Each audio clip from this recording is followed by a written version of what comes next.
Have you noticed the absolute explosion in cybersecurity spending? It's a multi-billion-dollar boom. But you gotta ask, why now? And more importantly, in this crazy digital arms race, what actually separates the companies that win from, well, everyone else? Let's crack that code. You know, this quote from the CEO of one of the biggest security companies in the world, it just nails the core of the problem.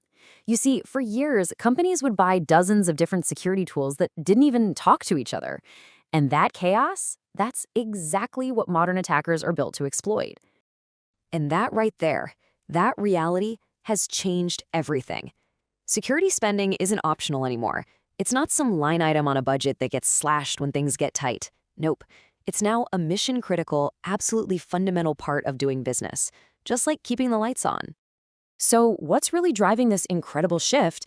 It turns out there are four massive, unstoppable forces that are just pouring fuel on this fire. Let's break them down one by one. First up, it's the sheer speed of technology. Think about it. Every new cloud app we use, every single employee who works from home, every new smart device we connect, it all expands what we call the attack surface. Basically, it just creates more digital doors and windows for attackers to try and break into. And if you want to grasp the sheer scale of this problem, just look at this number. We're talking about almost 19 billion connected devices by the end of this year. That's everything from smart printers in the office to sensors on a factory floor. And the scary part? So many of them have little to no security built in, making them the perfect backdoors into a company's network. The second force? Well, the bad guys are getting way, way smarter. These aren't just kids in a basement anymore. We're talking organized, well-funded operations that are now weaponizing the latest tech, especially artificial intelligence, to launch attacks that are faster and more sophisticated than anything we've ever seen.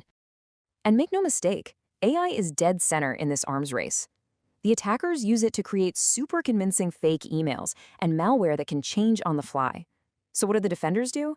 They're forced to fight fire with fire, using AI to automate finding those threats. That's exactly why the market for AI and security is growing at a staggering 31% a year. Now, this third force is a big one. Governments are finally stepping in. All over the world, new laws are popping up that demand specific security standards. And the penalties for not playing by the rules? They are severe. We're talking massive fines, and in some cases, executives can be held personally responsible. And the impact of these rules is just massive. An absolutely staggering 96% of executives now say that these new regulations have directly forced them to spend more on security. Compliance isn't a suggestion anymore. It's a hard-coded line item in the budget. Okay, the final force fueling this whole boom is a human one. It's a critical shortage of talent. Put simply, there just aren't enough skilled cybersecurity professionals out there to handle all these new threats and all this new technology. And let's put a number on that, because it's a big one. A global shortfall of 3.5 million security experts. This skills gap is a huge problem. It leads to overworked teams, burnout, and you guessed it, data breaches. So what's the only real solution? Companies have no choice but to pour money into software and automation to make the teams they do have way more effective. Okay, so with these four forces basically aiming a fire hose of cash at the market, how in the world do you pick the winners? Well, the answer lies in a huge strategic shift that's happening right now, the rise of integrated platforms. The old way was like having a messy toolbox filled with dozens of different security gadgets that were complicated and didn't work well together. The new way, and what customers are screaming for, is a single integrated platform. Think of it like a Swiss Army knife that covers everything from the cloud to your laptop, all in one neat, efficient system. But if building a platform is the winning strategy, how do investors figure out who's actually pulling it off? Turns out, there's a simple but incredibly powerful financial metric that works just like a report card for these software companies.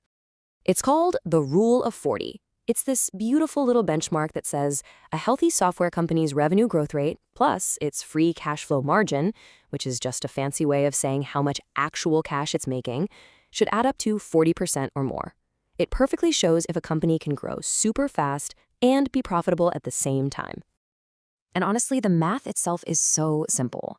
You just take the company's year-over-year revenue growth percentage, you add its free cash flow margin percentage, and if that number is over 40, bam, you're looking at a very healthy, very efficient business. And listen, this isn't just some abstract thing Wall Street geeks talk about. The CEOs of these top companies, they live by this rule.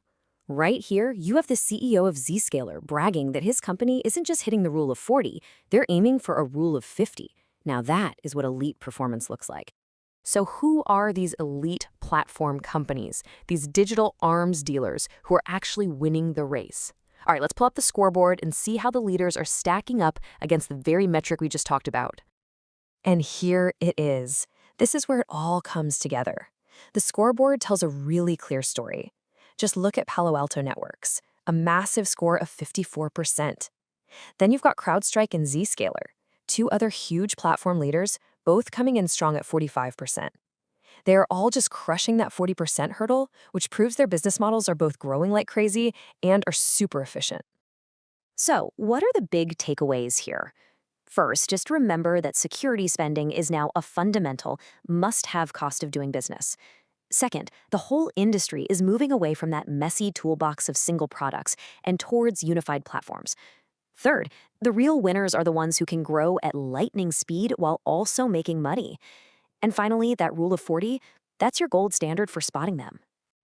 Ultimately, this isn't just about investing. It gets pretty personal. Every company, every government, every single one of us is caught up in this digital conflict. So the real question is, in this non-stop digital arms race, who's building your shield?